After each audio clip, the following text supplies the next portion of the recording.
Avertissement. L'émission qui suit comporte des propos et des informations de sources douteuses, véhiculées par des personnages tout aussi douteux, dont l'accoutrement fait honneur à leur comportement. C'est sérieux, de voir de quoi ils ont l'air de... Oui. Si vous êtes malencontreusement offensé par un ou plusieurs propos des geeks qui contre-attaquent, ce serait un peu comme se choquer après un bébé chien avec les gens encore collés qui vient vomir sur votre soulier. C'est cute, un bébé chien. En direct des enclaves de CKRL, voici les geeks contre-attaque!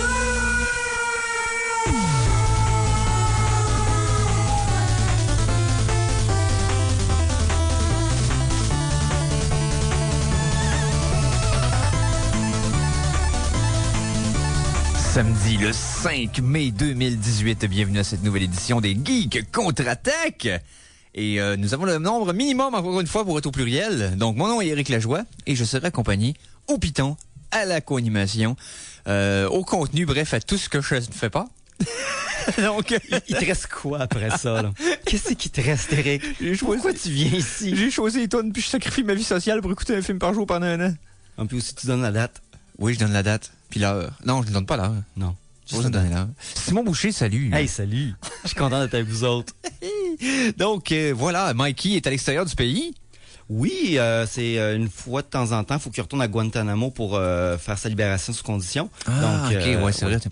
C'est un prisonnier politique en probation. Exactement. Je veux dire, on s'apparaît pas comme ça, là, mais Isis puis Mikey, ça vient ensemble. Ah ouais. Je pensais pas qu'il aimait la culture égyptienne. Donc, c'est ça, hein? C'est exactement ça. Hein? Oui, ça n'a rien d'autre à voir que la mythologie égyptienne. Donc, j'imagine qu'on s'est passé quelques patentes durant la semaine. T'as tout à fait raison. On pourrait même dire que... Pour apprécier les meilleures sources d'informations, vous devez vous exposer au pire. Voici les Geektualités.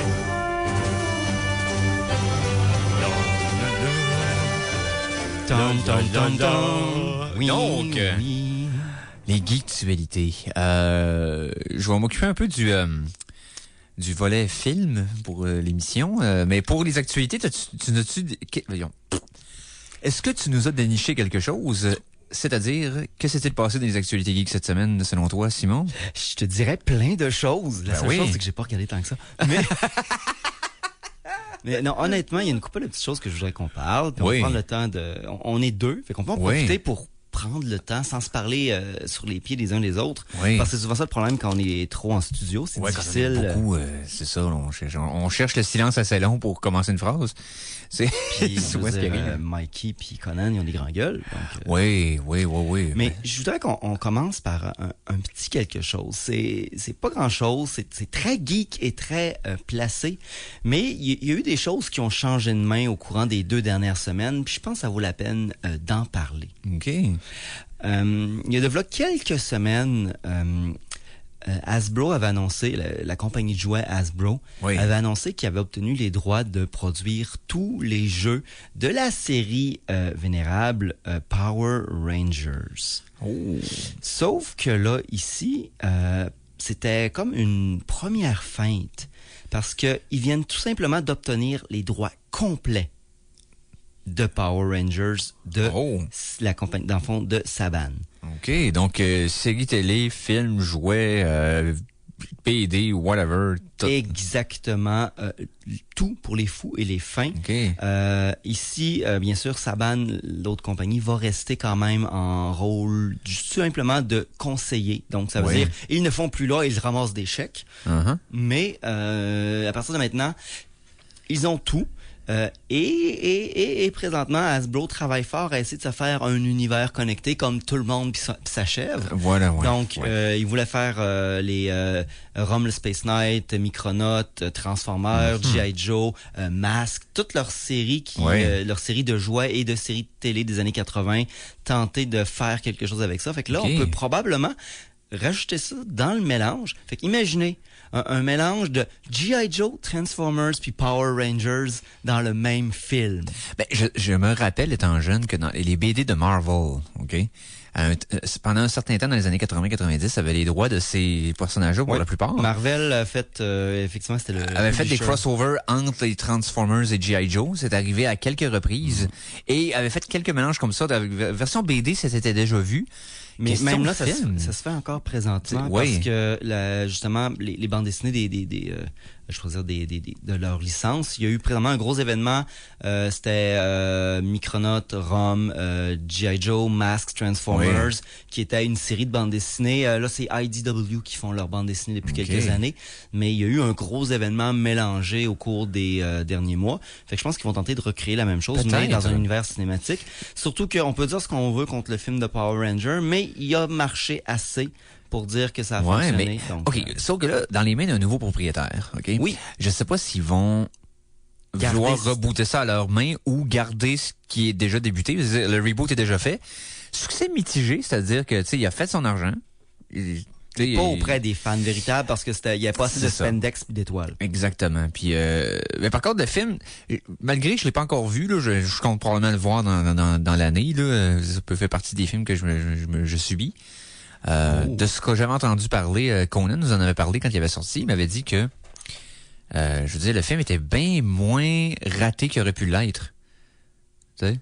Il était stupide. Oui, les combats étaient comme complètement over the top, mais il semblait qu'il y avait quand même le potentiel de faire de quoi de bien avec. Pour ce qui est de Mask, tu parlais de Mask, ça c'était les véhicules qui se transformaient en un autre véhicule. M-A-S-K, c'est un acronyme parce que dans les années 80, tout était un acronyme. Oui, vous savez que t'avais les gars avec les rangs de casse, puis le rang de chevalier de table ronde où ce qui se faisait déposer le casse sur la tête dans le milieu de la table. Et excuse-moi. Oh! OK. Bon. Oui, mais oui, après ça va son... air, poumon, puis salive, estomac. Tu recevais un casque sur ta tête qui est rempli de sable, fait que tu te mettais à tousser. Et les véhicules, dans le fond, étaient hybrides. C'est-à-dire que tu avais un hélicoptère qui changeait en moto, tu avais un genre de OK, tu parles pas de gaz qui changeait en tank. Non, c'est ça. Et les jouets étaient fascinants en avait quand j'étais kid, je trippais. Et il y a un film qui s'en vient, là. De Mask, il est déjà en pré-prod. C'est une des quelques franchises qui est en pré-production, donc... C'est le genre de film jusqu'où tu peux aller avec un film dans lequel les véhicules se transforment en un autre véhicule. Voyant ce qu'ils ont fait avec Transformers. Ah, mais faut que tu acceptes aussi que Transformers, c'est fini. Ouais. Ben, dans le sens que le film de Bumblebee qui sort l'année prochaine... Et le dernier de cette... continuité-là. Et le début d'une nouvelle continuité, ça reste le même Bumblebee que dans les films précédents, mais c'est un soft reboot, remix, refonte. Okay. Donc après ça, tout est dans les airs. Ouais. J'espère qu'ils font pas un Day of Future Past, mais qu'ils vont à la place faire comme First Class puis repartir en eux complètement, là, si vous comprenez la référence. Mais c'est la même question qui va se passer aussi maintenant que Marvel peut faire des films avec les mutants des films de Fox. Est-ce qu'ils vont recommencer à zéro? Il y a plein de questions. C'est ça. C'est encore pas clair à quel degré Marvel va... Mais Disney, entre guillemets, possède les droits de création sur ces personnages-là de Fox. On sait qu'ils vont distribuer des films et tout ça, mais on n'a pas encore de nouvelles concrètes sur jusqu'à quel degré ça va pouvoir reconnecter ensemble. On verra peut-être avec les prochains films de Marvel. Parce qu'il y a un trou dans les films de Marvel après Ant-Man and the Wasp cet été qui sort au mois de juillet. Il y a rien de slaté jusqu'à mars de l'année d'après. Ouh. Mars de l'année d'après, c'est Captain Marvel. OK? Et 2 mois après, Avengers Infinity War, la suite, dont le titre n'a pas été révélé encore, parce que les frères Rousseau ont dit que le titre lui-même était comme va être un divulgateur pour le film précédent. C'est ça. Donc, on va entendre que suffisamment de gens aient vu le premier Infinity War, qui d'ailleurs est un énoncé, on va en reparler tantôt d'ailleurs. Juste avant qu'on termine ça ici, d'après toi, ça valait combien acheter les droits des Power Rangers pour tout et ad vitam aeternam? OK, d'acheter de façon entière et complète la franchise des Power Rangers. Combien ça vaut les Power Rangers d'après toi? Je sais pas, peut-être un 50-60 millions, quelque chose du genre. Demi-milliard. Un demi-milliard? 500 millions. Et plus que 500 millions. Mon Dieu. Wow! OK, c'est... Pourtant, c'est Power Rangers, c'est assez marginal, comme... sais, comparé à d'autres franchises qui sont vraiment comme dans la culture populaire, les Power Rangers, c'est un peu plus original. Puis le film précédent, qu'on dirait qu'il a quand même eu un succès mitigé, il a quand même fait 142 millions sur le 100 millions de production. Ouais. Fait que ça a juste fait 42 millions. Fait que c'est loin de repayer le reste. Oui, c'est ça, parce que tu sais, si tu dis que c'est le budget de production, ça veut dire que ça compte pas le marketing, là. Non. Mais ça se peut qu'il n'ait pas fait son argent, là. Ça se peut. Mais j'imagine que peut-être la franchise est plus grosse en Asie ou le potentiel d'être plus grosse en Asie. Et si je me dis que... C'est pas clair si ça inclut les droits de Super Sentai, mais probablement. Sauf que s'ils décident de faire un film de Power Ranger adapté actuel, mettons peut-être plus à côté avec les récents succès que Hollywood a eu en Chine, ça peut donner un gros... ça peut être un gros potentiel parce que là, la référence est beaucoup plus proche de la culture asiatique que de la culture nord-américaine. On n'est pas basé sur des BD de Marvel ou DC, on est basé sur des propriétés japonaises et des choses que mais réécrites au complet. C'est ça. Mais que les adultes qui tranquillement pas vite pognent du pouvoir d'achat en consommation en Chine ont écouté quand ils étaient jeunes. Je sais pas si tu comprends ce que je veux dire. Là, il y a peut-être un filon qu'eux autres ils ont vu aller qu'on réalise pas l'ampleur d'eux, puis qui pourrait devenir un succès. Gars, Pacific Rim, comment ça a été big en Asie. Ça a fait 3 ou 4 fois l'argent que ça a fait en Amérique du Nord. Donc, le marché des robots géants est beaucoup plus grand en Asie qu'en Amérique du Nord. Oui, on va le donner ça. Là. Puis je peux pas les blâmer de ça du tout. Là. Je vais mettre sur le Facebook des Geeks Contre-Attaque quelque chose que j'ai vu cette semaine. C'est une compagnie japonaise ont présenté. C'est une voiture qui peut rouler maladroitement et peut se transformer en robot et bouger maladroitement. Et le tout dans un mode de transformation qui prend genre 5 minutes. Okay. Et il y a des gens qui rentrent dans le cockpit avec des casques de construction pour se protéger. Et la voiture passe de robot à véhicule. Et honnêtement, je pensais pas que ça pouvait être aussi plate que ça, voir un robot se transformer en voiture et vice-versa.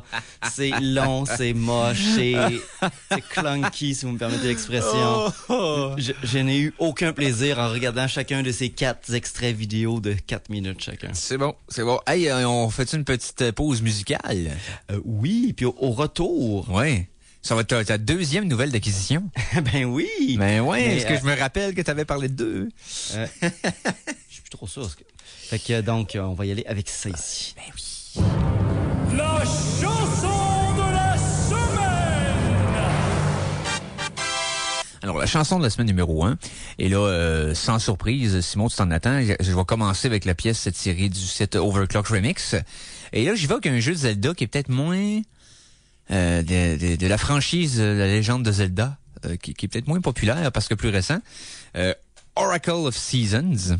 Donc, on va y aller avec une pièce de Rebecca E. Tripp, qui est une réarrangeuse de Overclock Remix, qui est une pianiste. Et beaucoup une arrangeuse de pièces orchestrales et de cordes, et etc. Donc, c'est très calme comme remix. Et on va y aller avec la pièce Seeds in the Frost de Legend of Zelda.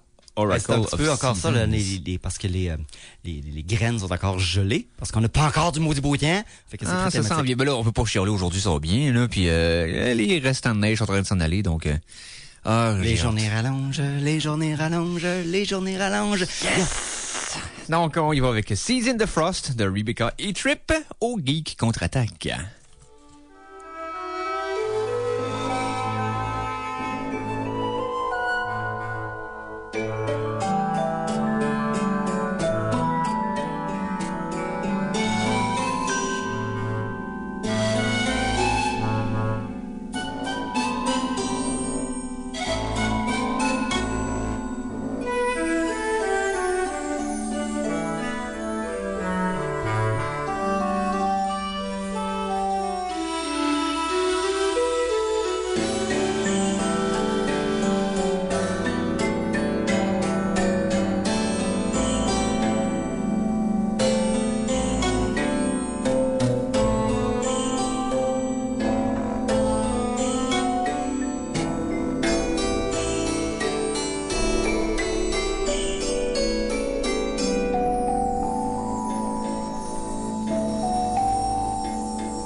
Alors, c'était Seeds in the Frost de Rebecca E. Tripp, disponible du jeu Oracle of Seasons de Legend of Zelda, disponible gratuitement sur overclockremix.com. Chronique jeux vidéo! Alors, tant qu'avoir entendu une pièce tirée d'un jeu vidéo, parlons un peu de jeux vidéo, mais j'ai cru entendre que tu avais une nouvelle particulière. Oui, moi, il y a une console rétro parce que je suis un vieux moutadine. Okay, je me suis retenu de dire des termes moins agréables. Mais je pense que je suis dans le même club. Bon, on est dans le club de la vieille racaille. Ouais. Disons-le ainsi. Évidemment. Et récemment, il y a une nouvelle, parce qu'il y a un groupe indépendant qui sort les ventes de jeux vidéo à chaque mois, par console, par vente totale, etc. Ouais, c'est un peu comme SoundScan pour la musique. Là, tu peux savoir exactement combien de CD a vendu tel artiste à toutes les semaines. Là. Et dans le premier quart de 2018, donc janvier, février, mars, il y a quelque chose qui est ressorti des statistiques. Il y a quelqu'un qui a acheté une copie flambant neuve, scellée, venant directement de l'inventaire original de Sonic le Hérisson 2 pour Game Gear. Attends. Game Gear? Game Gear, donc la console portable de Sega, début des années 90. A fait une vente? A fait une vente d'un produit neuf comme si, en inventaire. Comme si c'était... normal. Exactement. Comme c'est Et ce qui est doublement intéressant, c'est que ça ressortit dans les chiffres de vente parce que ça doit être rapporté. Ben oui. Alors que c'est une console qui n'est plus sur le marché depuis un bon 25 ans. Depuis un bon moment. Donc, il y a une boutique qui gardait un exemplaire de jeu de Game Gear dans son inventaire. Depuis, en plus, Sonic 2, c'est quasiment un jeu de sortie de Game Gear. C'est ça, là, c'est dans la première batch. Donc, c'était... Le gars, il a trouvé ça, il a dit, hey, je te l'achète. Oui. Ici, on n'a pas les détails sur la valeur, le coût, etc. Oui, as-tu vendu plein prix des années 90? Supposément, ça doit être là. Là, il y a un reporter qui essaie de trouver d'où vient cette vente, c'est quoi la source. Mais la meilleure estimation jusqu'à présent, c'est que ça rentre avec les ventes de faillite de Toys R Us. C'est peut-être un fin fond d'entrepôt. Ouais, c'est ça qu'il y avait encore ça. Puis le gars, ils ont vidé l'entrepôt, puis c'était comme en arrière des cracks de quelque chose, puis ils l'ont mis dans le tas, puis le gars l'a acheté à prix régulier. C'est possible. Je veux dire, se promener dans un de ces Toys R Us aux États-Unis qui ferment, on peut peut-être trouver des trésors inattendus, de trucs complètement discontinués qu'on pensait qu'ils n'existaient plus, qu'eux autres n'avaient encore 4-5 puis c'était perdu dans la mer. Ça pourrait être intéressant de se promener là-dedans, là, mais là, déjà là, de voir un jeu de Game Gear vendu officiellement en tant que produit neuf... c'est ça. Puis pas un jeu qui a été construit récemment, comme c'est déjà arrivé, là. Nintendo qui avait eu des compagnies indépendantes qui avaient fait des cassettes de Nintendo avec leurs propres jeux récents.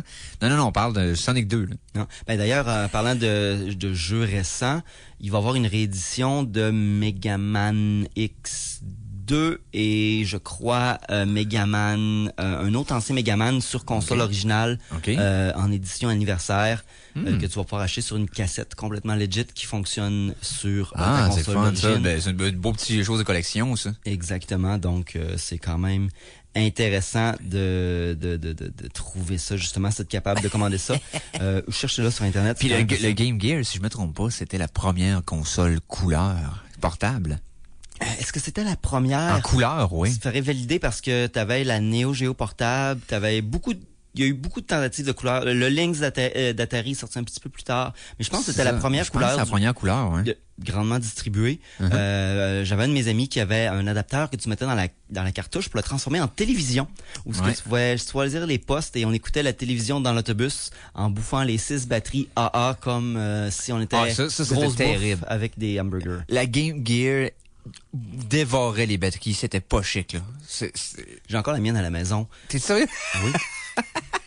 C'était gros en plus pour un kid là, c'était gros là. Aujourd'hui, même d'adulte, t'es correct. Oui, puis je l'ai re-regardé récemment et puis à côté de ton téléphone cellulaire, l'écran est minuscule avec une résolution c'est ça. Abysmale.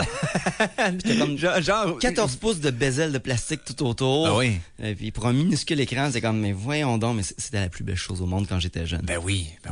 Pareil pour le Game Boy, je m'en souviens de toute ma vie. La première fois que j'ai essayé un Game Boy, c'était comme je l'ai dans les mains, puis je peux faire ça, flaquette. C'est pas comme les jeux de calculatrice ou les les montres avec les jeux avec les images qui apparaissaient, tu avais 3 images de mouvement. Ouais, les Game & Watch. Oui, écoute. D'ailleurs, en parlant... si on va aller dans quelque chose d'un petit peu plus récent, on va rester dans le jeu vidéo. Oui. Xbox Live, c'est ce qui a mis un peu le Xbox sur la carte, puis qui a mis le jeu en ligne sur la carte. Qui a fait en sorte que le Xbox est maintenant associé principalement avec le jeu en ligne sur console. Puis si tu penses à Xbox Live, la première chose que tu penses, c'est vulgarité excessive de monde qui t'envoie chier avec des mots horribles, avec des voix d'enfants prépubères de 11 ans. Ouais, c'est une cour d'école sans filtre sur l'Internet. Ouais. Eh bien, c'est maintenant officiel, parce que c'était toujours officieux, mais maintenant, le langage offensant en utilisant le service est passable de simplement faire bannir ton compte. Okay. Ça l'a jamais été. Donc, un gros changement. Microsoft tente vraiment de nettoyer un petit peu l'environnement du jeu parce que c'est rendu complètement fou. Fait que dans le fond, profanity, tout ce qui est dans le fond des vulgarités, des choses dans le fond discriminatoires, c'est ça, des propos haineux, comme ça, messages haineux parce que je veux dire c'est rampant. Non, c'est pas nécessairement ton kid qui a joué en ligne, exactement. Entendre le pire de ce que la race humaine a à offrir.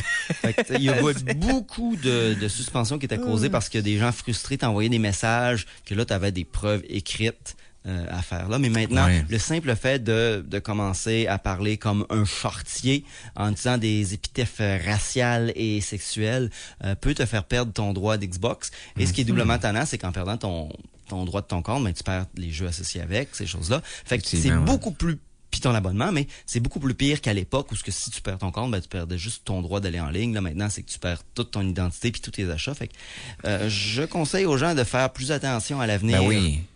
De là pourquoi en tant que gamer, je préférais beaucoup les jeux en ligne où ce que l'interaction avec les joueurs en multiplayer était plus subtile. C'est-à-dire que c'était pas avec un genre de voice chat, c'était à la Dark Souls, à la Journey, tu sais, où c'est que les autres players sont là, mais c'est autrement que tu communiques qu'avec la voix. C'est plus passif, c'est des emotes, des choses comme ça. Exact. J'avais bien aimé l'intégration d'Overwatch pour quelque chose parce que il y avait les grandes lignes principales souvent utilisées. Dès qu'il détectait certains mots dans certaines phrases, il remplaçait le commentaire, par exemple, à la fin des matchs, quand les tournures de phrases utilisées souvent pour dire que vous avez pas été bon, des affaires comme ça remplaçait la phrase par vous avez été un adversaire honorable et j'espère rejouer avec vous. Fait que tu voyais des fois des lignes beaucoup trop propres et tu savais que cette personne-là venait de te dire une horreur épouvantable. Mais que le jeu passif-agressif, un peu comme dans mais le jeu l'avait remplacé, fait que là tu disais comme Ben dans Rocket League aussi, où est-ce que tu as des choix de commentaires au lieu de pouvoir taper, chatter quelque chose. Hearthstone fait la même chose. Tu choisis Hearthstone aussi. Donc non, c'est ça, c'est quand les jeux, si les compagnies de jeux sont wise, ils peuvent contourner ça. OK, de façon astucieuse. Mais sinon, s'il y en a qui préfèrent encore jouer à Call of Duty en chantant des tunes sans but et sans rien ou en criant dans le micro, vivement à eux le loisir de le faire, mais à tout le moins, ce sera pas de façon complètement grossière et ordurière. Si on va continuer à faire pareil de notre âge. Ouf. Est-ce que tu te rappelles de la compagnie de jeux 3D Realms? 3D Realms, ça me dit quelque chose. Ça, c'était pas Myst et compagnie? Non, ça c'est Duke Nukem. Oh, OK, Duke Nukem. Shadow Warrior, etc. OK, c'est beau. Ils ont vendu les droits, justement, de ces licences-là il y a très, très longtemps. Mais la compagnie existe toujours. Et là, ils sont en train de faire un nouveau titre. Qui, s'appelle bien sûr un jeu de mots. Et ça, c'est très années 90, ça s'appelle Iron Maiden. C'est comme des ions au lieu de Iron Maiden. Ouais, c'est Iron Maiden. C'est très Duke Nukem-esque côté attitude. Mais ce qui est intéressant, c'est que c'est fait dans l'engin old school qui servait à faire Duke Nukem. Donc, ça va être les textures actuelles, les textures modernes, mais le moteur, l'engin graphique qui va pousser la physique du jeu. Oui, là, c'est l'original, c'est ça? Moi, j'essayais de regarder quelque chose. Je voulais pas partir le son sur mon iPad du ça, c'est le fun, les vidéos qui partent automatiquement sur Internet. Hein? Mais quelle invention extraordinaire. Hein? Ça reste que c'est le même engin. C'est comme si tu prends Duke Nukem puis tu le mets en 4K parce qu'il est fait pour runner en 4K 60 FPS. Donc, Mais tu sais, ça demande pas énormément, là. Mais non. Mais ça reste que c'est l'engin classique avec toutes des sprites, des choses comme ça. Là. C'est vraiment dans le fond, c'est l'engin intégral. Ils ont pris ce moteur-là, ils ont refait un jeu avec un peu comme... C'est un nouveau... C'est les mêmes skins, même... Ben, ils ont fait des nouvelles textures, des choses comme ça, mais ça reste que il y a les limitations d'époque. OK. Donc, c'est beaucoup plus beau. Oui. Parce qu'ils savent que quand je peux dire, les specs de base vont être beaucoup plus élevés. Fait que, ils peuvent pousser plus loin, mais ça reste très, très, très, très similaire. Les fusils, c'est pas des images 3D. C'est des dessins à la main avec une résolution maximale. Les explosions aussi, c'est des animations. T'sais. Fait que c'est... Honnêtement, je suis bien intrigué par ça parce que je suis beaucoup plus dans les jeux vidéo un fan de performance que de résolution.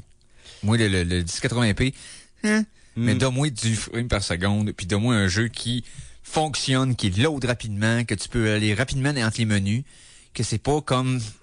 T'sais. Sinon, ben, t'as les éléments très Duke Nukem que là-dedans, là, genre, si je vois un ennemi, c'est une genre d'araignée qui a le dessus, ben, c'est un vent de crâne avec de la chair puis des câbles électriques, là. Je veux dire, c'est...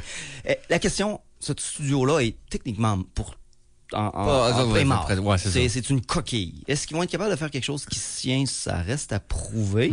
Mais moi, je trouve que l'idée est honorable. Puis c'est comme un beau rappel. Non, puis des petits studios indépendants avec très peu de moyens et très peu d'employés ont réussi à prouver dans le passé qu'en prenant des franchises ou des...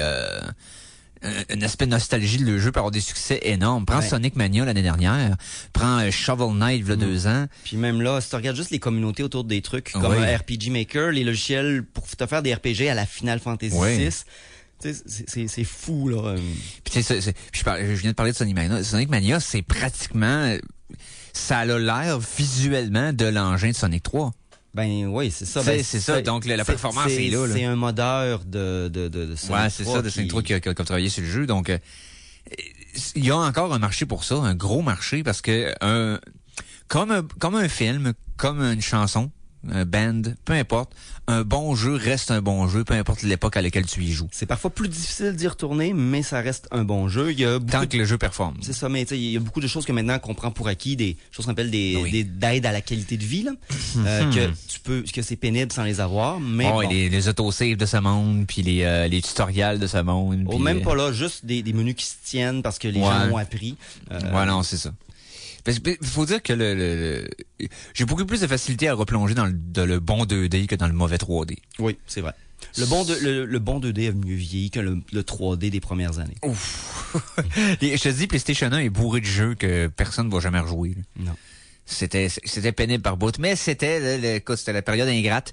C'était l'apprentissage. C'était une nouvelle terre qui était défrichée. Exactement. Bon. Donc, on y va ça en pause. On va y aller en pause, puis on va revenir dans quelques minutes. Oui, puis on va parler de film. Oh, bon, au Geek Contre-Attaque. Ben oui.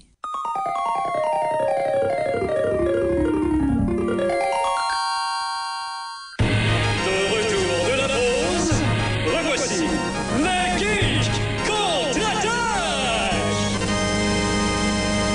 Et nous sommes de retour. Nous sommes de retour. Je suis arrivé un petit peu tête, mais je suis là. Donc, on vient aller pour la deuxième demi-heure des Geeks Contre-Attaque. Et cette fois-ci, on va parler du 7e art. Oh, le 7e art. Ben oui. J'étais pas T'as prêt. pas de thème? Non, je vais l'avoir. C'est juste que, honnêtement, si t'étais pas à ton poste, c'est parce que t'étais en train de me déranger. Ah, ben oui. Chronique Cinéma!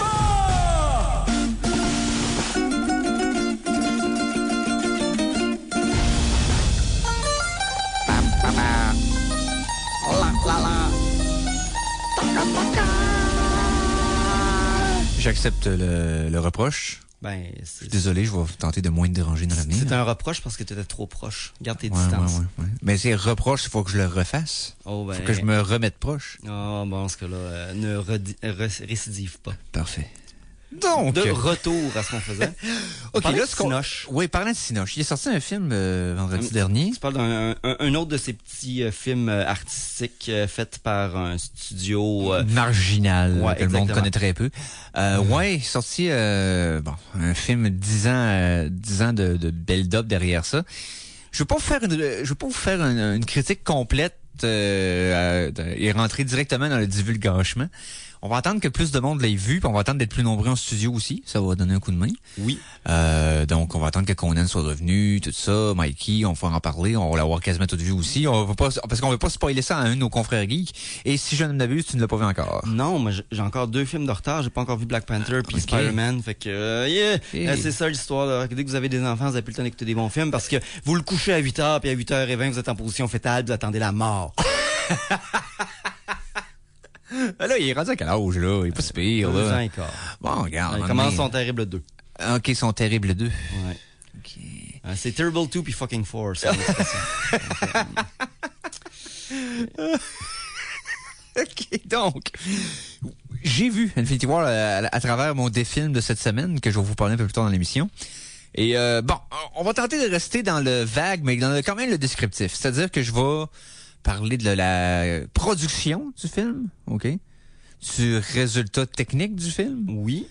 De ce qu'il y avait comme obstacle pour le réussir et qu'est-ce qu'ils ont réussi ou qu'ils ont raté ou peu importe. Okay. Sans aller dans l'histoire en tant que telle. Oui, ben c'est bon. On pourra aussi parler un petit peu des parallèles avec la BD si jamais il y en a quelques-uns que tu vas apporter sans aller dans les gros divulgateurs, mais parce que ceux qui sont fidèles aux écoutes savent que je suis un gros fan de Marvel Unlimited et je suis présentement en train de me taper toutes les séries qui ont dans le fond plus ou moins rapport à cette série-là. Ouais, c'est Infinity War, Infinity Gauntlet, etc. Thanos Quest, toutes ces séries-là, fait que beaucoup de plaisir. Donc, tout d'abord, bon, le film. Ok, l'impression que j'ai eue en sortant du film, ok. En sortant du film. Oui. Quand je suis sorti de là, et là, j'imaginais DC assis à une table, OK? En train de faire des les deux mains en face, en larmes, en train de dire, on fait quoi, là? On fait... C'est... Infinity War a une envergure tellement titanesque dans son... Titanesque, Thanos de Titan, le Titan fou. Ben oui. Mais ce à quoi ils sont attaqués, de la façon qu'ils ont livré ça, et la façon qu'ils ont livré la marchandise sur la promesse d'un gros film. Oui. Parce que tu compares Justice League avec ça, c'est non seulement gênant, mais c'est comme me garrocher dans une game de la NBA contre LeBron James. Puis score un point, Eric. Quelles sont mes chances? Du haut de tes 5 pieds poussière. 5 pieds 2. C'est ça, poussière. Et t'as tenté de pogner le panier. T'es justement comme mon fils de 2 ans, c'est de pogner le panier. C'est ça. Puis je peux même pas utiliser le ballon avec mes 2 mains, j'ai une canne. Donc ça va bien, hein? Puis sauter, tu fais pas de slam dunk. Non, c'est ça. C'est quoi mes chances? Ben, c'est à peu près les mêmes chances que DC ont contre Marvel présentement. Parce que ce qu'ils ont réussi à faire avec ce film-là, c'est je pense que ce film a remis à sa place la plupart de toutes les autres compagnies de distribution de films qui vous disent, vous vouliez bâtir des univers cinématographiques comme le nôtre sans avoir le background qu'on avait de 60 ans d'histoire de comics qui précèdent, avec toute la maladresse et le fait que vous êtes pressé de le faire, alors que nous autres, on a bâti ça pendant 10 ans et on continue. Oui, parce que les premiers films, en tant que tels, c'était pas sûr que ça allait être un univers connecté. Ils ont essayé des trucs. Ils ont juste ouvert des portes. C'était léger. C'est ça. Puis ça a commencé à s'emboîter, à prendre de la vitesse quand ça marchait, mais il faut que ça marche avant que tu fasses ça. C'est ça, sauf que Iron Man, la scène de pas générique, il était déjà aux Avengers. Oui. Ça fait qu'il y avait quand même l'intention de le faire. Mais ça aurait pu jamais arriver aussi.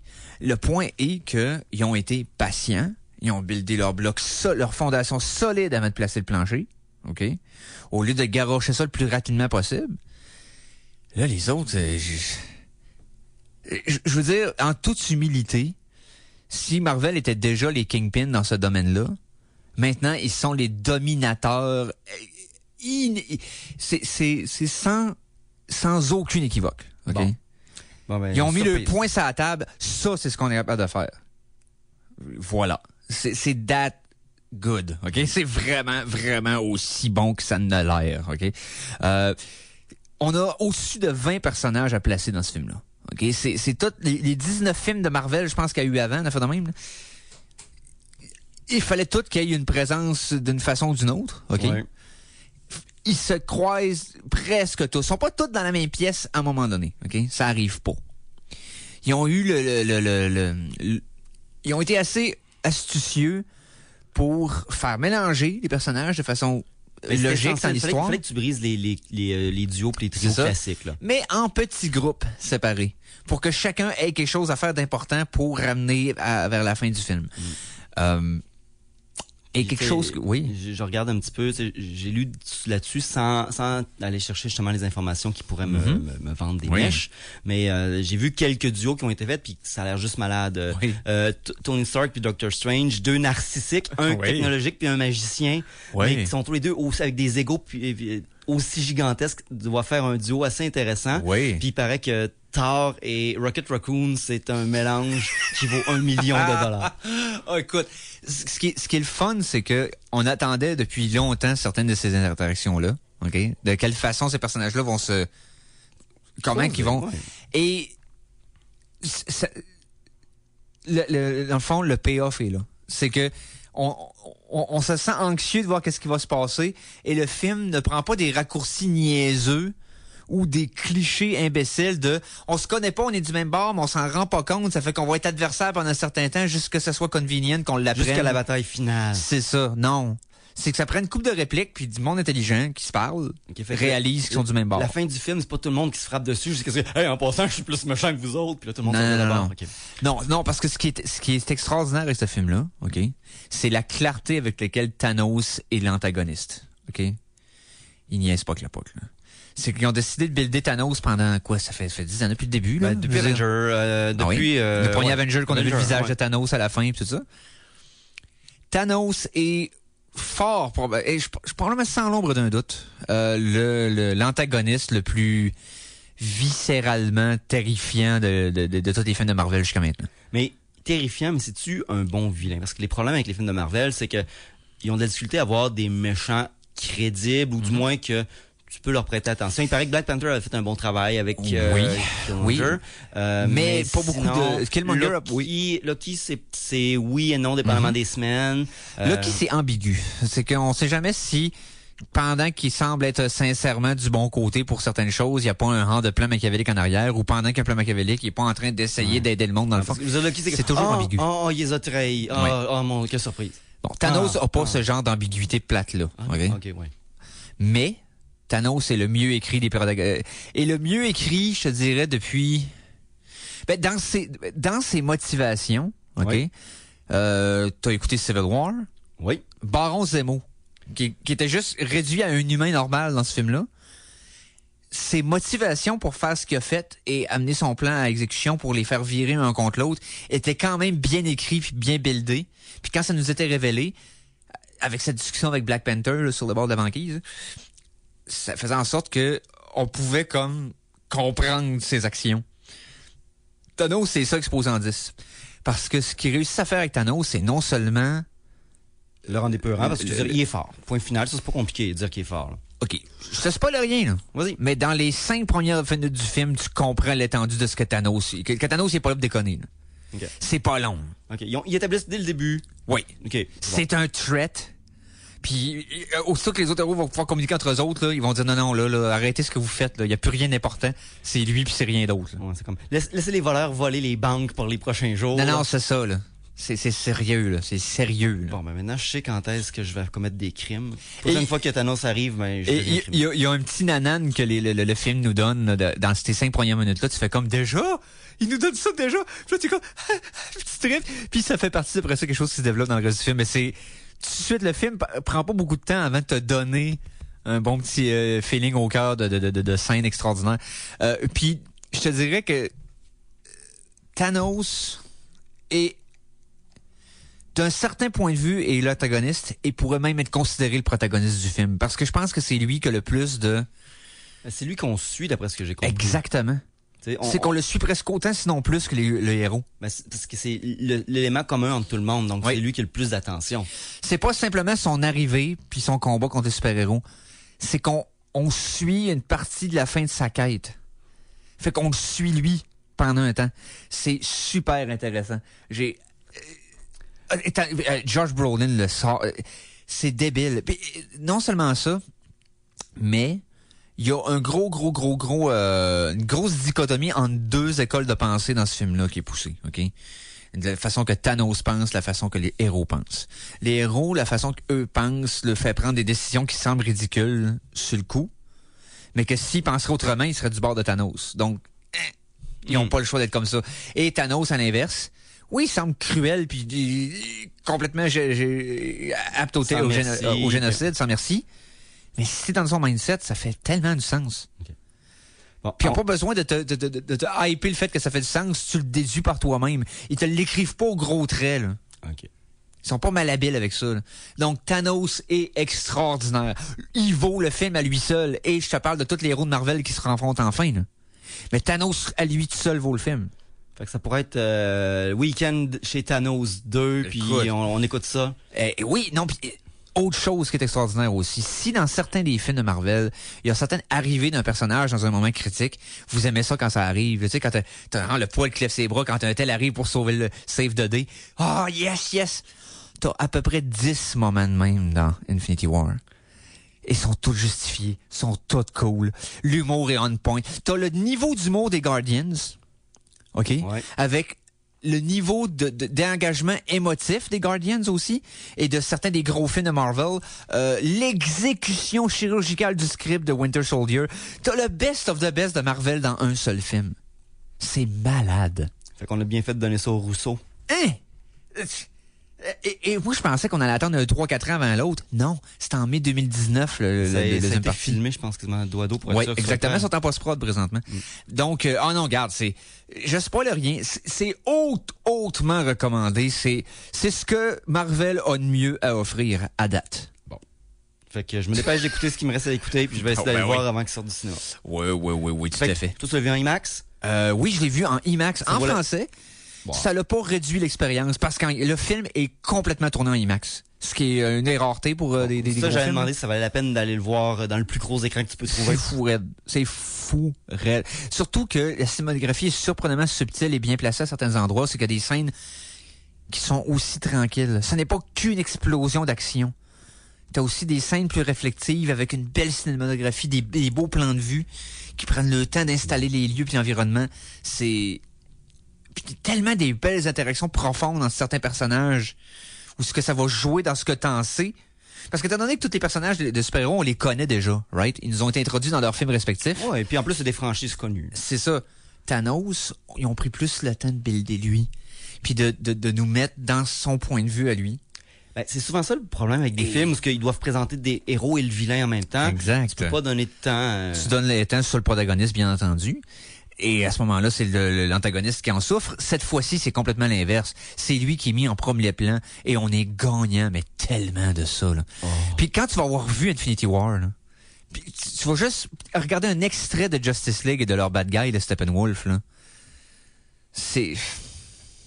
Steppenwolf, c'est pas un band des années 80. C'est comme quelqu'un qui arrive dans un championnat d'échecs international avec un jeu de poche. Oh, je tiens une game, les boys! C'est pas... T'es pas dans le même sport. Oublie ça, là. Bon. C'est pas... C'est malade. OK. Bon, ben, c'est épuisant tout ça, mais je pense ce qu'on va faire pour se remettre en place, là. La chanson de la semaine 2! Et puisqu'on en a des films qui ont sorti récemment, dans moins de 2 semaines, en 1 semaine, vendredi prochain, c'est Deadpool 2. Oh oui, alors, est-ce que tu as vu le clip avec Céline? Pas encore au complet, j'ai juste vu un extrait, je vais l'écouter au complet, ça a l'air drôle. C'est une tonne de Céline Dion, oui. Mais dans un clip grandiose de ballet avec Deadpool.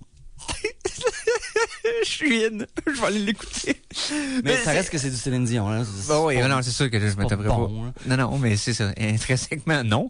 Mais juste le fait qu'elle embarque dans ça. Ah, mais c'est horrible, là. Elle a tellement de potis, puis elle est tellement lichée artificiellement. Ouais. Là. Ça a l'air d'un mannequin, mais bon, ça, c'est parce que Céline est rendue vieille. Voilà, ben c'est ça, il y a beaucoup de... Je te dirais que... Céline est scrap!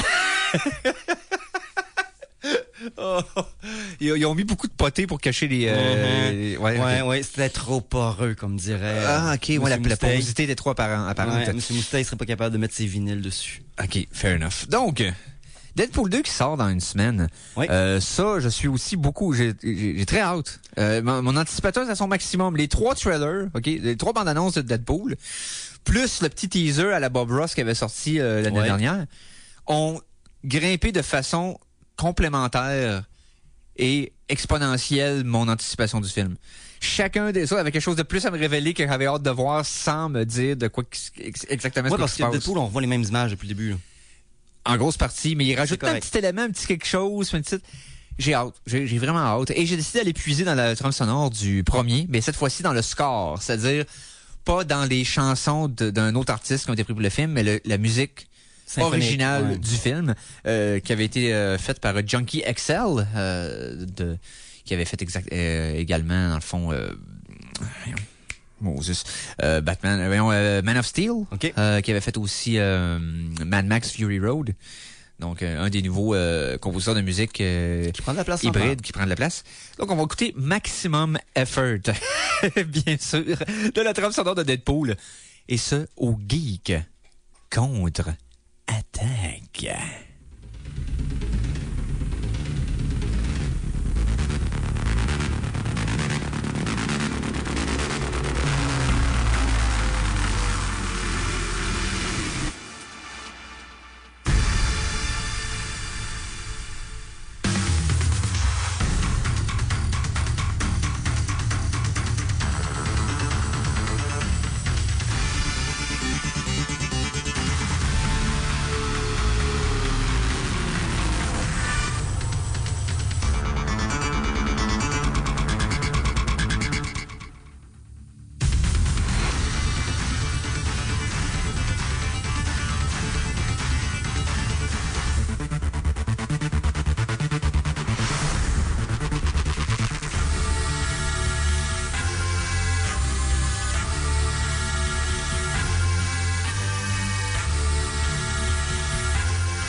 Donc, c'était effort maximal. Oui, honnêtement, les aiguilles de VU ont fait un effort maximal. Donc, de Junkie XL, tiré de la trame sonore de Deadpool 1, parce que Deadpool 2 s'en vient la semaine prochaine et je me paie plus. Donc, on finit ça un petit peu en... Un petit peu de bref de cinéma ou peu importe. Des rumeurs. Ça fait longtemps qu'on en parle, qu'il y a des gens qui sont probablement avec... on va rester dans le super-héros un petit peu. Oui. Mais qui veulent ramener Spawn. Ouais, Todd McFarlane n'est pas encore dompté. Non, il n'est pas encore dompté. Là, la dernière rumeur, en plus, c'est que qui serait dans le rôle titre? Je sais pas. Jamie Foxx. Jamie Foxx. Ça reste à voir parce que c'est peut-être pas le rôle de Spawn parce que les rumeurs disaient que le film allait suivre les gens puis que Spawn allait plus être un élément, une force de l'univers que le personnage que tu suis. Mais c'est quand même spécial. OK, oui, Jamie Foxx pourrait jouer Al Simmons, mais est-ce que c'est pas 10 ans trop tard? Tu sais, je veux dire, Jamie Foxx, il est plus jeune. Là. Il est dans mi-quarantaine. Il est dans l'autre moitié de la quarantaine, il est plus vieux que moi. Donc, je suis pas sûr. Mais, je sais pas. C'est embêtant. Foxx est solide. Jamie Foxx, don't get me wrong. Jamie Foxx est un solide acteur. Là. Il serait capable de le faire. Mais, honnêtement, j'y crois pas ben au revival de Spawn récent. Regarde, on verra bien ce que ça donne. Mais ici, on a parlé de Deadpool 2, puis je vais aller là-dessus parce que je viens de voir ça dans ma liste. Oui. Ryan Reynolds, qui joue Deadpool lui-même, a récemment commencé à donner des entrevues parce que, bien sûr, c'est la grosse tournée médiatique. Puis il a commencé à glisser, bien sûr, des mots sur Deadpool 3, parce que je veux dire, si le 2 fonctionne, c'est sûr qu'ils vont essayer de faire un 3. Puis Reynolds dit... Je suis 100% d'accord, Mais là, je veux qu'on réduise un peu. Parce que là, le 2 a l'air d'être un extravaganza avec plein de personnages, de caméos. Fox était tellement content d'avoir fait du cash parce qu'ils ont rien fait. Tu sais, que là, ils ont dit, on met le gros paquet. S'il est moins bon que le premier, ça va être une belle leçon d'humilité. Parce que si avec une fraction du budget, ils ont fait plus d'argent, tu comprends ce que je veux dire? Là? Mais c'est ça, je pense que Reynolds préférerait revenir un petit peu à la facilité, entre guillemets, du premier, où ce que moins de gros budget, moins de pression pour faire les chiffres. Exactement. Moins d'œil sur leur travail. Là, ils peuvent plus être libres de ce qu'ils font créativement. Focuser un peu plus aussi sur le personnage qu'ils veulent, pas être obligé de dealer avec autant de vedettes, de ci, de ça. Donc, ça reste à voir, mais c'est un petit peu... Donc, à voir si un 3 est fait. Hein? On va leur laisser faire le premier. C'est ça. Et en plus, je te dirais que je souhaite pas de malheur à Ryan Reynolds. Hein.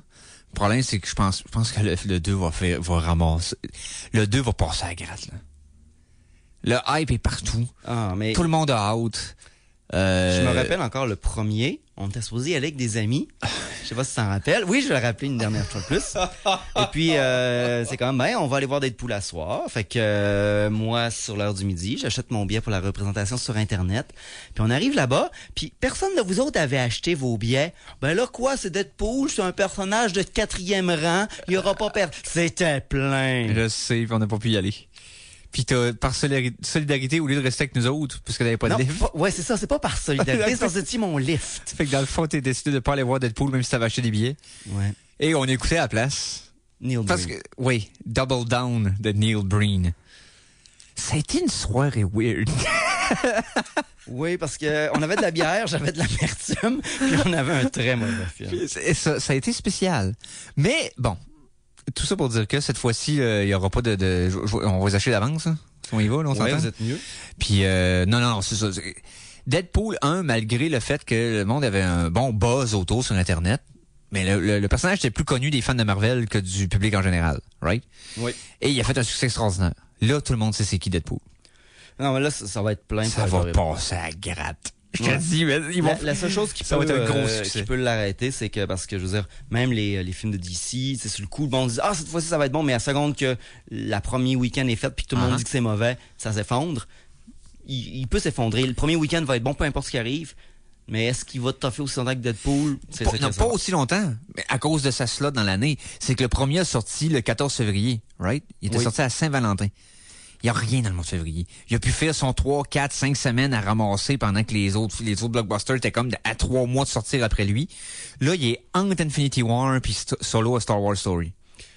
Fait que non seulement il va payer du fait qu'il y a encore des gens qui n'auront pas vu Infinity War qui vont aller voir ce film-là à la place pendant sa première semaine, mais dans sa deuxième semaine, ça va être le monde qui vont aller voir Solo qui vont splitter. Donc, il va peut-être faire un beau 2 semaines à être le Kingpin. Mais that's it. Après ça, ça va être splitté en 2, 3.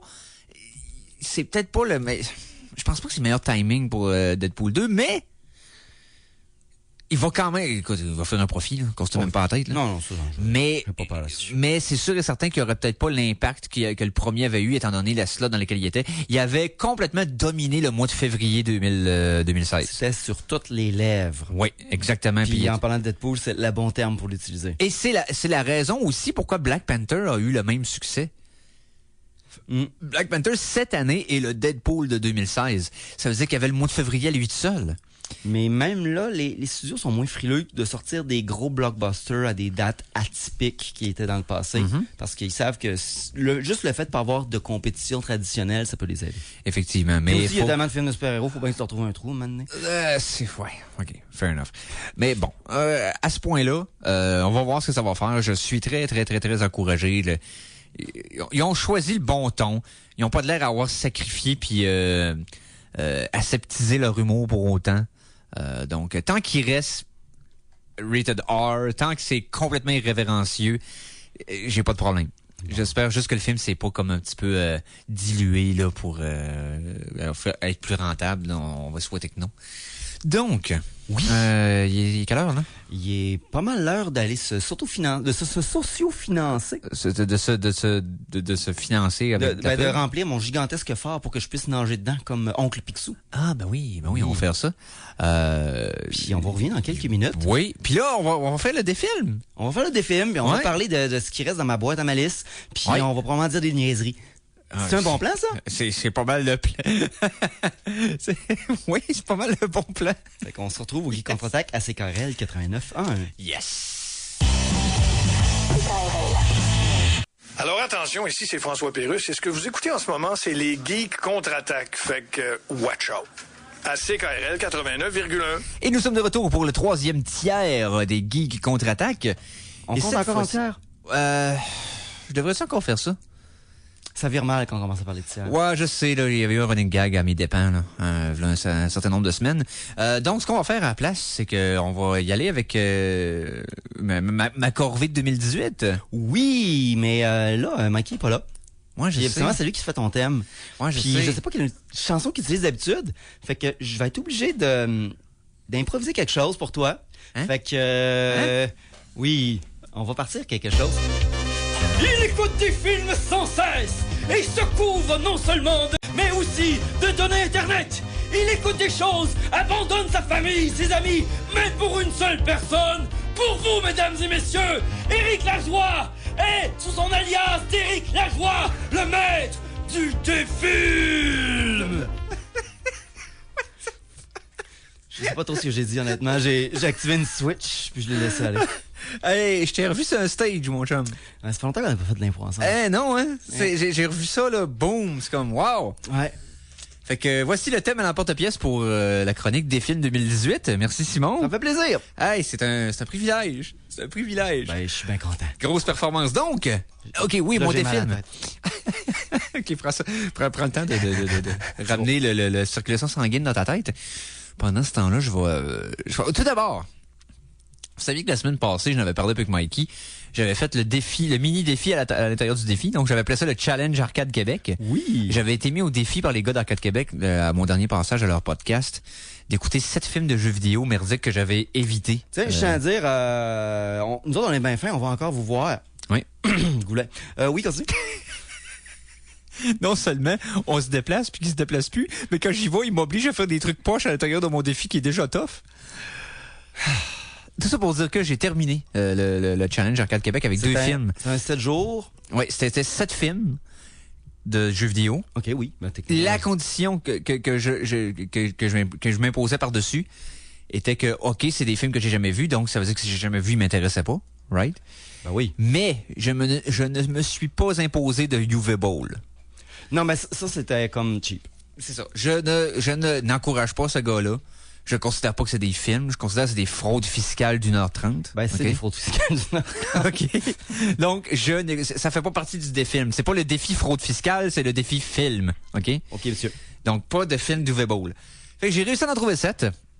Et la semaine passée, j'avais parlé un peu de ce que j'avais vu en début de semaine. Donc, Warcraft, Street Fighter Legend of Chun-Li, en tout cas, etc. Max Payne. Mais quelle déception extraordinaire, Max Payne. Je veux dire, tu fais juste prendre ce que t'as dans les petites BD animées du premier, puis t'as un film. C'est déjà fait. Puis ils ont même pas été capables de faire ça. Hey, c'est pas bon. Et puis Wahlberg était complètement miscasté là, dans ce rôle-là. Ça avait pas de sens, il était pas crédible. Ensuite, il y avait... j'avais vu ce qu'on avait vu une coupe comme ça, Warcraft, comme j'avais dit. Hitman, Agent 47, Need for Speed, etc. Donc, bon. J'ai terminé la semaine avec 2 films. Tout d'abord, samedi, j'ai écouté Dead or Alive. Ah oui, basé sur les jeux de combat. Ouais. Et c'est celui que c'est celui que j'avais le plus de réticence à écouter dans le tas. Je savais que ça allait pas être bon, right? OK, ouais. Et c'est celui qui m'a le plus surpris agréablement de tout le défi de films de jeux vidéo. Des 7 films, c'est lui que j'ai eu le plus de fun. Parce que c'est le seul des 7 qui est au courant de ce qu'il est, OK? Qui a pas peur du ridicule, qui, dans ce qu'il tente d'accomplir, réussit ce qu'il tente d'accomplir. Essaie pas d'être de quoi d'autre. Non. Les combats sont clairs, visuellement le fun. pas choppé et édité de façon maladive et schizophrénique. Tu vois les combats parce que c'est Corey Yuen qui a fait les chorégraphies, il a dirigé le film. Un directeur, dans le fond, d'Hong Kong, là, qui a fait beaucoup de films d'arts martiaux. Donc, les fights sont vraiment divertissants, malgré que la plupart des acteurs qui sont dans le film, ça n'avait pas fait d'arts martiaux, là. Et ça paraît pas parce que t'as de la compétence en production, right? Et le script est complètement ridicule. Et correct. Assume complètement le fait que je dis là, c'est ridicule, mais dans le bon sens. Mais je veux dire, c'est le genre de jeux qui sont ridicules à la base. C'est comme si tu fais un film basé, je sais pas, mettons, sur la série de combats Soul Calibur, ça n'a pas le choix d'être juste n'importe quoi. Non, c'est ça. Et en plus, faut se rappeler que Dead or Alive est devenu une série de jeux de combat populaires à cause d'une seule chose. Leur jeu de volleyball. Même pas. Le jeu de volleyball, la franchise était déjà relativement établie dans les cercles de jeux de combat. Bon. C'est le Dead or Alive 2, OK? C'est le 1 ou le 2? Au PlayStation 1, qui a amené un nouvel élément dans les jeux de combat. Ah, c'est-tu de la physique? La physique mammaire, OK? C'est-à-dire que, j'appelle ça de même, là, la physique, j'ai coiné ce terme-là. Là. Donc, ça veut dire que... Il y a un terme anglophone pour ça, mais oui, mais les poitrines généreuses des combattantes étaient sujettes à être affectées par l'engin physique du jeu. Donc, c'est-à-dire que si tu sautais des airs et tu retombais, les seins suivaient le mouvement. Donc, et le jeu avait eu beaucoup de traction à cause... Je me demande pourquoi. Je me demande même pourquoi le jeu était populaire à cause de ça. Hein. Mentalité de jeu vidéo des années 90. Plus... non, je vois pas pourquoi. Okay, non, aucune idée. Hein. Non. Je sais pas en tout comment ça que les jeunes adolescents ont embarqué là-dedans. Non, je vois pas pourquoi. Tout ça pour dire que le film est conscient de ça. Et le film est conscient du fait que c'est un jeu. Le jeu, c'est un tournoi de combat qui fait pas de sens. On va faire un film sur un tournoi de combat qui fait pas de sens. Bon. Donc, pour ça, là, le film mérite tout mon respect. J'ai bien aimé Dead or Alive. Et je le suggère. Le film est le fun. Oui, il est innocent. Oui, il est calme. Mais il sait. Il fait un clin d'œil puis il dit check, mais on va avoir du fun. OK? On sait très bien ce qu'on est en train de faire. Fait que, honnêtement, j'ai bien aimé Dead or Alive. C'est probablement ma plus belle surprise du petit défi. Et j'ai terminé ma semaine le dimanche avec Le Prince de Perse. Ouh! Que je n'avais pas vu encore. Et lui, c'est complètement l'inverse. C'est complètement décevant. Ce qu'il a essayé de faire, c'est un peu pathétique.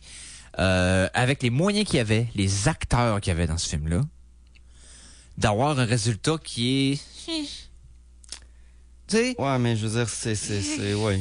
Tu sais, c'est pas mauvais, là. Mais c'est pas... T'as Jake Gyllenhaal, t'as Ben Kingsley. Puis ça... Parce qu'encore une fois, tu vois pas les combats. Trop coté vite. Ils ont pas avoir fait des belles chorégraphies de combat. Tout est en shaky cam parce que le directeur est pas capable de filmer des scènes d'action. Ouais. C'est quand tu donnes un film d'action à un directeur, assure-toi qu'il sait comment l'éditer puis le monter. C'est dégueu, c'est pas écoutable. Tu vois rien. Tu vois rien. Et le CGI, même pour l'époque, est... tel que tel. Quand même, oui, bon. C'est ça. Fait que j'ai comme été déçu parce que je m'attendais, je disais au moins c'est Disney, ça va être plus gros que quand j'ai vu Hitman en 1.47 qui, à tout le moins visuellement, était beaucoup plus solide que Prince of Persia. Ouais. Là, je suis pas sûr que ce soit financé par Disney, c'est publié par Disney. Fait que ouais, mais Prince of Persia, c'est une production de Disney. Ah, ok, bon. Ah, ben oui. Oui. C'est littéralement une production. C'est un film de Disney. Ils voulaient faire un prince au lieu d'une princesse. Fait qu'ils ont pris le prince de Perse. Puis c'est ça. Ça a donné ça. Je veux dire, je me disais, je suis encouragé pour la prochaine version d'Aladdin en live action. Je suis pas sûr. Puis ça sent bien, ça, là. Oui. Oui, avec Will Smith dans le rôle du génie. Oui. Parce que ça a l'air que La Belle et la Bête était visuellement solide par rapport à l'adaptation, mais qu'Emma Watson n'est pas assez bonne chanteuse pour faire un film de Disney puis chanter sur ses propres moyens. Mais bon, peu importe. Tu triches, là. Faire du lip-sync sur une bonne chanteuse. C'est sûr. Tout ça pour dire... les goûts. Mais oui. Tout ça, c'était ce qui terminait, dans le fond, le défi Arcade Québec. Bien sûr, j'ai dit tout à l'heure que j'avais écouté Infinity War, donc on est rendu à 3 films sur 7. J'ai écouté Black Panther aussi. Ouh. Après Infinity War? Ouais, ben ça a donné comme ça. T'es courageux. Il est tombé disponible dans les ressources que j'utilise, dans le fond, pour... il est tombé de façon... je vais le dire straight. Il est tombé disponible digitalement OK? Donc, version Blu-ray, là, digitalement, en streaming. Le lendemain, j'étais voir Infinity War.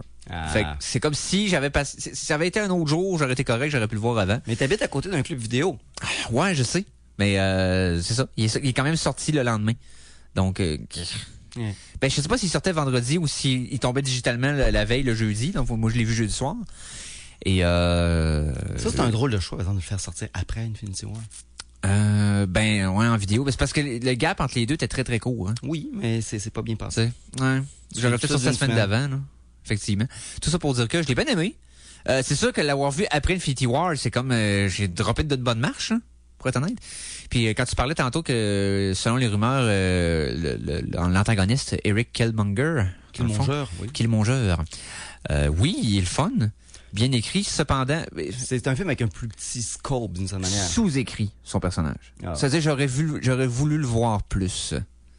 Mais quand il est là, il fait super bien le job. Je veux dire, Michael B. Jordan ne peut rien prouver personne. C'est un très bon acteur. Et Black Panther, de tous les films de Marvel, est probablement celui dont l'ensemble des personnages secondaires a le plus de qualité. Bon. Tous les personnages secondaires sont intéressants. Toute la gang. Que ce soit... Puis on en voit quelques-uns dans Infinity War aussi. Donc si tu peux les voir dans le bon ordre, fais-le. Ça va être un beau petit payoff dans Infinity War quand ces personnages-là ont des rôles à jouer. Donc la sœur de Black Panther, qui paraît qu'il va hyper drôle. Ah, il est drôle, drôle. Et la générale de guerre de Black Panther, de T'Challa, donc qui s'appelle Okoye, qui est extraordinairement badass, OK? Cette actrice-là, c'est elle qui aurait dû être Storm. C'est comme ça que tu fais un personnage, une Afro-Américaine qui en impose, qui est badass, qui a du charisme, mais de l'autorité, OK? C'est pas Halle Berry. C'est ça, tu veux la suivre au combat. C'est pas Halle Berry qui tire sur tes culottes par en arrière avec sa perruque évidente, puis « Hey, on va ici là-bas! » Portez-moi de l'attention. Ouais, c'est ça, c'est pas Storm, ça. Non, surtout quand... Elle aurait été une Storm extraordinaire. Mais bref. En plus, tu peux pas être plus badass que Storm. T'es un mutant, oh my god. T'as des pouvoirs absolus sur toute la météo. Tu peux détruire l'univers. Bon. Mais bref, l'actrice est extraordinaire. Elle aurait fait une Storm extraordinaire, mais reste qu'elle fait une générale Okoye hallucinante. Honnêtement, là, les personnages secondaires sont malades. Dans Black Panther, c'est beau, l'univers est riche et le lieu et la situation politique du lieu est un point aussi important dans le film que l'arc d'histoire du protagoniste. Donc, ça rend ça nécessairement plus riche et plus intéressant. Mais c'est ça. Wakanda est un personnage en tant que tel. Je suis en train de lire justement les dernières séries de bandes dessinées justement de Black Panther. Puis Wakanda, la population, c'est vraiment focusé sur le pays, les guerres civiles, les groupuscules, ces choses-là. Puis le pays est un personnage, la mythologie du pays est un personnage en tant que tel. Fait que c'est vraiment des... Et dans le film est amené les 5 tribus de Wakanda. Bon. Et les conflits qu'il pourrait avoir entre chacun sa mentalité et le kit. Donc ça, c'est exploité dans le film. La seule affaire qui m'a déçu du film, c'est de tous les films récents de Marvel, c'est le seul que les CGI sont par moments boiteux. Ouais, ça c'est sa faiblesse selon les. Ouais, c'est je seconde la motion. Bon. Motion acceptée. C'est un petit peu bizarre même, c'est comme voyons. On dirait que le film est sorti il y a 6 ans par bout. Mais c'est seulement sur certains aspects. Bon. OK, parce que pour ce qui est des décors, des éléments de background, Wakanda en tant que tel, superbe. C'est vraiment l'animation de Black Panther et de Killmonger qui par moments quand ils se battent, c'est comme okay. Mais sinon, t'as l'impression de regarder genre Reboot? Quasiment. Okay. C'est weird. Bref, est-ce que t'as écouté autre chose aussi? Oui, on a écouté 2 films. On s'est fait une soirée de films poche qui m'a permis d'en écouter 2. Ben, des films poche. Un film poche, mais un film culte. J'ai écouté tout d'abord Shotgun. Ouh. Un nanar extraordinaire découvert sur Amazon Prime. Il n'y a pas de clochard que le Shotgun, c'est juste le Shotgun. C'est un policier devenu un policier déchu parce que sa sœur, qui était aussi une fille de la nuit, se fait tuer par un genre de... Un vampire. Non. C'est un genre d'avocat qui, la nuit, engage un gars pour qu'il aille chercher des filles dans des bars. OK. On va le dire, là, des putes. Right? Là, des bars qui payent. Il dit, ça te dérange pas de te faire brasser un peu, viens dans ma chambre, nanana. Le gars rentre, il dit, je vais aller me changer aux toilettes. Il rentre aux toilettes, c'est un autre dude qui sort. Qui est basically un sadomasochiste habillé en cuir, un gimp, là. Puis qui est punch d'en face jusqu'à ce qu'il stand. Donc voilà, c'est une histoire extraordinairement joviale. Et donc, le policier... Ça arrive à sa sœur, fait que là, il devient méchant. Ouais, puis là, c'est ça. Puis là, il pète la coche, puis là, ça devient trop personnel, puis il se fait sacrer dehors des polices, il se fait suspendre. Donc, il devient... Fait que là, il doit remettre son gun et son badge. Oui, mais il devient un mercenaire. Ben oui. Il devient un bounty hunter, un chasseur de primes. Ouais. Et il réussit de façon détournée à... Quand j'ai perdu ma job, c'était pas sur Emploi Québec, ça, Bounty Hunter. Non, effectivement. Je sais pas pourquoi. Non, c'est ça. C'est pas Yob. C'est un des nanars les plus cheap que j'ai vu question qualité de production. OK? On en a vu des cochonneries, là, Simon, tu sais. Oui. Mais ce film-là, on dirait que quelqu'un a volé une caméra à TVA en 1979. Puis il l'a pas ramené tout ce temps. C'est ça. Puis on fait un film! Puis il faisait ça pendant la nuit en cachette. C'est mauvais pour la qualité. Et l'acteur principal est un festival de rire tellement qu'il est pas bon dans ce qu'il fait. Quand il essaie d'être émotif, il exagère. Puis le reste du temps, il fait rien. Il est roux. OK. Il est roux, mais... attention, on ne discrimine pas les roux. Non, OK. Il est roux, mais une teinte particulière de roux, c'est-à-dire le roux gênant. OK? Genre roux-orange, là, où c'est qu'il a la peau quasiment transparente. Tu sais, il est comme puissamment roux, là. Un albirou. Ouais, on va dire ça comme ça. Mais le gars, puis en plus, ses choix... Et juste pour ses choix vestimentaires, gâtez-vous. Rarement un protagoniste est aussi mal habillé dans un film. Amazon Prime, Shotgun, gâtez-vous. Et j'ai vu From Beyond, deuxième film de la gang de Reanimator, là, 1986, donc avec Jeffrey Combs encore, Barbara Crampton, etc. Les même directeur, donc même réalisateur, Stuart Gordon. Et genre d'horreur corporelle à la David Cronenberg avec des éléments de Lovecraft au travers, c'est capoté raide. Le film est comme inégal dans son pacing, là. Il se passe rien, il se passe de quoi, il se passe rien, il se passe de quoi. Mais quand il se passe de quoi, il se passe pas rien. Man, des histoires de glandes du cerveau exacerbées qui montent la libido, qui sortent de ta tête puis qui se mettent à licher le monde. Tu vas adorer ça. Ouh. From Beyond, là, c'est le film préféré que t'as pas vu encore. Honnêtement, là, je suis sûr que c'est exactement dans tes cordes. C'est capoté, c'est over the top. Le film s'assume à 100% et c'est gross pour rien. Et c'est tous des effets pratiques.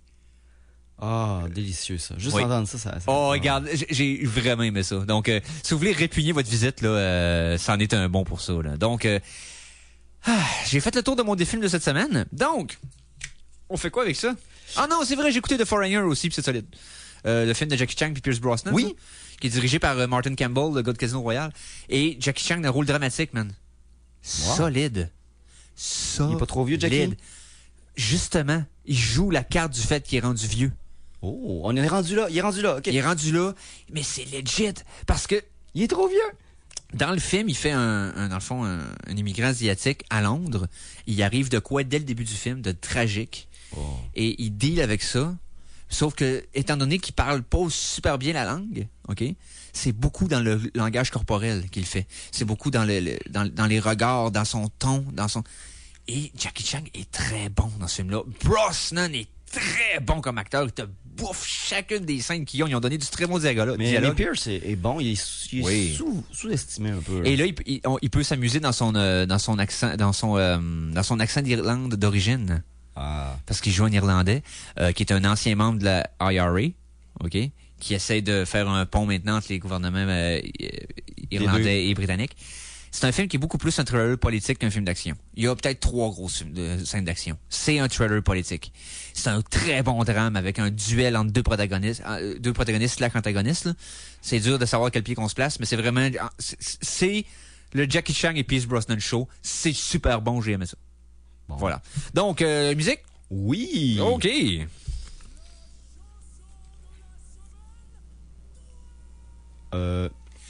OK, je l'ai entendu de façon très faible, donc peut-être t'as pas monté le bon volume. C'est tout à fait possible. Je l'entendais comme très loin. Oui, effectivement, j'ai monté l'ordi et non pas le Win Radio. C'est bon. Mais c'est pas grave. Chanson de la semaine 3! Donc, chanson de la semaine 3, j'avais amené du synthwave, retrowave la semaine dernière avec Kavinsky. Je récidive avec un autre artiste électronique français, James Perturbator Kent, pour pas le nommer. Donc, Perturbator de l'album The Uncanny Valley, qui est sorti en 2016. La pièce s'appelle Death Squad. C'est plein. Tous ces titres de tunes sont des références geeks. C'est écœurant, c'est tout du son de même. J'ai tombé dans toute sa discographie les dernières semaines, puis j'écoute quasiment ça sur repeat. Donc, Perturbator, Death Squad au Geek Contre-Attaque.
Alors, on vient entendre Death Squad. Donc, l'escouade de la mort. L'escouade de la mort. Oui, de Perturbator. Donc, James Kent. Sur l'album The Uncanny Valley, sorti il y a 2 ans. Dans le fond, C'est ça, je tripe sur cette musique-là ces temps-ci, donc je vous recommande ça fortement. Maintenant. Oui, ben je pense qu'on va y aller quand même de façon plus relax pour finir. Okay. Parce que t'as toujours un petit creux. Les Geeks Contre-Attaque sont fiers de te présenter leur soupe minestrone pour le cerveau. Chronique en vrac! Ah, et on avait besoin de la voix de Mikey, là. Hein? Ça fait toujours du bien d'avoir la voix de Mikey en background. Là. Ben, c'est correct. On l'a eu avec nous pendant quelques secondes. Ouais, c'est ça. Ça fait du bien. On a fermé sa voix dans une boîte, puis on l'a fait jouer pour notre plaisir. Oui, tout à fait. Oui. Des fois, j'ai fait jouer chez nous quand je suis seul. Ah, c'est bien ça. Mm-hmm. Hey, mais moi, je vais vous parler de choses qui sont plus stimulantes que la voix Mikey. Non, mais presque. Presque, c'est-à-dire? Quelque chose de sympathique. Eric, tu es un porteur de lunettes. Oui, aussi. Je suis entre autres, là, ce n'est pas que ça que je fais. Là. Ben non, t'as d'autres qualités, mais entre autres, tu portes des lunettes. Oui. Je suis un ex-porteur de lunettes. Oui. Je connais une tonne de porteurs de lunettes et de porteurs de verres de contact. Oui. Et je connais beaucoup de gens qui, lorsqu'ils ont l'argent pour se le payer, trouvent que les lunettes avec des verres transition, c'est cool. Ça permet de rentrer puis sortir, puis ça devient des lunettes de soleil. Oui. Eh bien, la Food and Drug Administration of America, et bonjour Mademoiselle Pertuis qui est à notre fenêtre, viennent d'annoncer de la recherche sur des verres de contact transition. Wow! Donc, des verres de contact qui deviennent plus foncés, qui permettent de te protéger en partie pour la lumière du soleil. Okay. C'est vraiment, présentement, c'est pas encore prêt sur le marché, c'est en préparatif, mais les premiers tests sont faits que c'est approuvé par la FDA, donc ça va avoir le droit de se retrouver sur le marché lorsque le produit sort. Mais la personne qui va avoir ces verres-là, dans les yeux, va pas le looker weird? Probablement. Ouais, hein, parce que là, de loin, on va voir comme des gros yeux noirs. Mais ça va pas devenir noir. Selon l'image, du moins, ça va devenir, les yeux vont devenir plus foncés. Fait que probablement que si t'as les yeux bleus, ça va devenir des yeux gris. Ouais. Si t'as les yeux noirs, ben, ça va être plus noirish. Si t'as les yeux bruns, ben, ouais, c'est sûr que oui. Mais si t'as les yeux foncés déjà à la base, ça paraîtra pas. Puis si t'as les yeux clairs, ben, ça va les foncer. Fait que c'est pas si pire que ça. C'est pas si pire que ça. OK. Ouais, puis je sais qu'on a parlé, parlant d'autre chose, je sais qu'on a parlé de jeux vidéo un petit peu plus tôt. Oui. Mais je vais revenir sur quelque chose que j'avais dans mon sac, puis on n'a pas parlé. Je sais pas si tu as joué au jeu Firewatch qui est sorti l'année passée. J'en ai beaucoup entendu parler. Ça faisait partie de ce que le monde décrivait comme en termes dérogatoires là, de Walking Simulator. C'est un jeu d'exploration et de situation. Mais c'est la narrative du jeu qui qui était extraordinairement intéressante. Bon. Puis, le studio s'appelle Camposanto et il vient de leur arriver quelque chose d'étrange. Ils ont été achetés par une grosse compagnie. Oui. Mais ils n'ont pas été achetés par une grosse compagnie qui fait encore des jeux. Ben, je veux dire, oui et non. Ils ont été achetés par Valve. Qu'est-ce que Valve peut faire avec un studio qui fait des jeux vidéo? C'est quand la dernière fois qu'ils ont fait un jeu vidéo? Ça fait trop longtemps. Ouais, mais bon, c'est ce qui veut dire, ici je dis ça ironiquement, là, mais c'est intéressant de voir que Valve va se rechercher un peu d'expertise de jeu parce que beaucoup des gens qui aimaient faire des jeux vidéo chez Valve sont partis parce que juste travailler sur Dota 2 puis Team Fortress, c'est plus stimulant après un certain nombre d'années. J'imagine. Puis il y a pas vraiment d'autres projets du moins connus, puis Half-Life 3 on fera pas de joke là-dessus parce que c'est même pas vrai. Fait que, mais de 1 puis de 2 c'est comme parler d'un membre de ta famille qui est mort, ça fait mal à chaque fois que je veux plus. Valve là, ça me fait mal au cœur. Il était tellement cool le jeu. Puis ils ont décidé eux-mêmes d'arrêter ça. L'argent, c'est plus cool. C'est comme, non c'est pas cool, l'argent. C'est pas que c'est pas cool, c'est juste que les deux peuvent se faire au lieu d'avoir tout l'argent de l'univers. T'sais. Fait qu'on va finir par un dernier lien Internet. Oui. On parlait d'Infinity War. On se le cachera pas. Il y a beaucoup de gens et de dommages collatéraux dans ce film-là. Et une bonne partie, probablement, de gens, des civils sur Terre sont morts parce que Thanos s'est foutu le bordel. Sans rentrer dans les détails. Bon. Il y a un site web qui est www.didthanoskill.me qui va tout simplement vous dire si vous faites partie des dommages collatéraux de Thanos ou pas. Moi, personnellement, j'ai survécu. Donc, tant mieux pour moi. Tant pis pour vous autres. Oh! C'est sec de même. Oui, ça, si j'entends ce déroulement déferlant extraordinaire de musique, ça veut dire quoi, ça? Ça veut dire qu'on commence à transitionner vers le départ. Yes! Donc, Merci à Simon. Ben, merci à Eric. Hey, on a fait ça en double date, c'est bien le fun. Ben oui, c'était bien le fun. Là, parce que je m'en rappelle pas, je me sens niaiseux, mais est-ce qu'il y a une émission qui nous suit là, de musique latino? Oui. C'est quoi le nom de l'émission? C'est pas moi, faut que tu poses des questions de même. Oh, dis tabarnouche, c'est Mikey, je sais par cœur, puis je le sais pas, je me sens super gêné. Bref, écoutez-les, ils sont super cool. Donc, merci d'avoir été là. On se reprend la semaine prochaine et cette fois-ci, on va être plus que 2. Oui. Ah oui, Mikey va être de retour, tout ça. Ben Donc, oui, il faut bien m'amener. C'est intéressant, mais pas à ce point-là. Donc, merci d'avoir été là. On se reprend la semaine prochaine. Salut les geeks!